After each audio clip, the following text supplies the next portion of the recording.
Assalamualaikum and hi everyone. Hari ni kita nak tengok satu lagi apartment yang menarik dekat kawasan Panji. Jom kita masuk ke dalam. Apartment ni sangat luas dan sangat besar. Kalau orang yang nak datang, nak duduk, nak sewa ataupun nak beli, boleh buat decoration, boleh panggil interior designer dekat sini. Okey, jom kita masuk dulu master bedroom dia. Master bedroom dia bukan biasa-biasa, sangat luas berbanding dengan apartment-apartment lain. Okey, daripada master bedroom ni kita boleh nampak swimming pool dekat bawah. Okey, ni tandas dia. Dan memang keluasan ni boleh buat decoration lah, tambah benda-benda yang boleh nampakkan lebih menarik dan gempak. Okey, dekat sana tu kalau nampak pintu kaca tu, itu adalah study area ataupun boleh buat office area yang mana-mana nak buat pejabat kecil dalam rumah kan.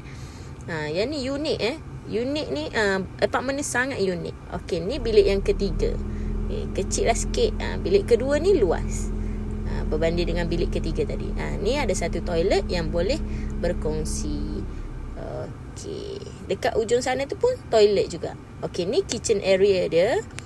Ada sinki dan paip air macam biasa. Dan kita tengok ke laundry area dekat bahagian belakang ni, untuk laundry area lah.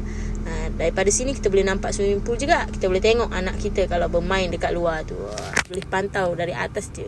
Yang mana nak tahu maklumat yang lebih lanjut, boleh hubungi 011 3758140. Bye bye.